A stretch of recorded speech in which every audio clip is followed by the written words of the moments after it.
Bismillahirrahmanirrahim. Assalamualaikum warahmatullahi wabarakatuh. Selamat pagi anak-anak. Sehat semua ya? Alhamdulillah. Baiklah, pada hari ini kita akan belajar tentang pendidikan agama Islam. Sebelum memulai pembelajaran pada hari ini, alangkah baiknya kalau kita terlebih dahulu berdoa ya. Bismillahirrahmanirrahim. Rabbi zidna ilma warzuqna fahma. Amin ya rabbal alamin. Baiklah, sebelum memulai pembelajaran pada pagi hari ini, alangkah baiknya kalau kita terlebih dahulu melafalkan lafal basmalah. Bismillahirrahmanirrahim. Semoga apa yang kita pelajari pada hari ini dapat bermanfaat untuk kita semua. Amin ya rabbal alamin.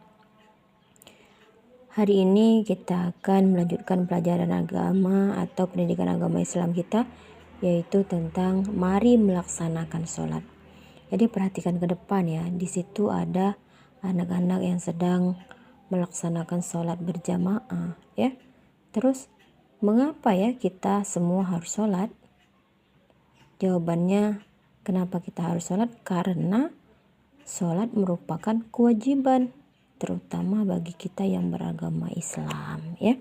Jadi sholat itu harus dilatih dari kecil agar nanti sampai besarnya bisa terbiasa dengan sendirinya dalam melaksanakan sholat.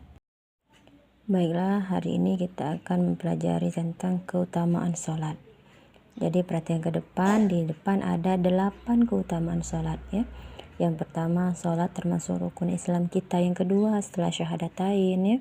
2, sholat diwajibkan atas muslim muslimah yang perintahnya diturunkan langsung oleh Allah Subhanahu wa taala ya.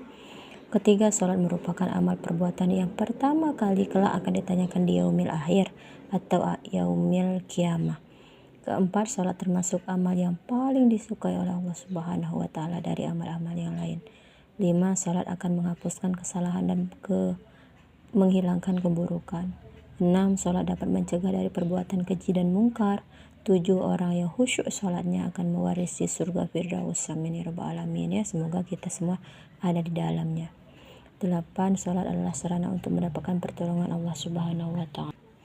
Jadi di sini artinya sholat itu adalah rukun Islam yang wajib dilakukan oleh setiap muslim. Ini adalah perintah ibadah yang membedakan antara seorang muslim dengan non-muslim atau non-Islam ya. Yang kedua, terus setelah itu mendekatkan diri kepada Allah. Artinya sholat adalah cara langsung untuk kita berkomunikasi dengan Allah, memperkuat hubungan spiritual dan mendekatkan diri kepadanya ya. Terus apalagi tadi, menghapuskan dosa ya.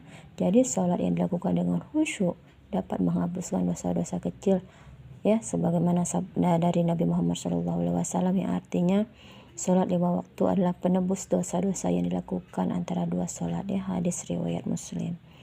Setelah itu dapat juga meningkatkan keberkahan hidup. Sholat membawa keberkahan dan ketenangan dalam hidup.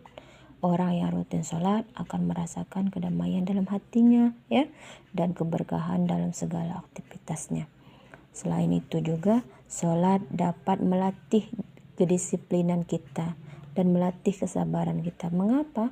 Karena sholat itu sudah mengajarkan kita tentang disiplin waktu dan kesabaran. Bagaimana tidak? Karena setiap muslim harus melaksanakan sholat 5 kali ya dalam sehari dengan tepat waktu ya. Dengan begitu sholat juga bukan hanya ibadah fisik, tetapi juga mendatangkan manfaat spiritual dan kehidupan yang lebih baik. Salah satu ayat yang berkenaan dengan keutamaan sholat yaitu Quran surah Al-Baqarah ayat 153 ya, yang berbunyi A'udzubillahi minasyaitonirrajim. Bismillahirrahmanirrahim. Ya ayyuhalladzina amanu ista'inu bis-sabri was-salah innallaha ma'as-sabirin. Artinya, wahai orang-orang yang beriman, mohonlah pertolongan kepada Allah Subhanahu wa taala dengan sabar dan sholat. Sungguh Allah Subhanahu wa taala beserta orang-orang yang sabar. Quran surah Al-Baqarah ayat 153. Artinya dalam surat ini salat disebut sebagai sarana untuk mendekatkan diri kepada Allah Subhanahu wa taala dan memohon pertolongan hanya kepada Allah Subhanahu wa taala. Ayat ini juga mengajarkan kita bahwa salat bersama dengan kesabaran adalah cara untuk memperoleh pertolongan dan dukungan dari Allah Subhanahu wa taala.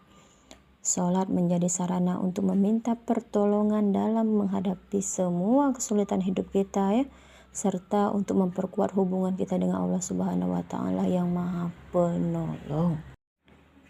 Itu saja penjelasan Ibu pada materi keutamaan salat Semoga kita semua selalu dapat menjaga salat kita dan akan bersama dengan naungan Allah dan keberkahan dari Allah Subhanahu wa taala. Akhirul kalam billahi taufiq wal hidayah. Wassalamualaikum warahmatullahi wabarakatuh.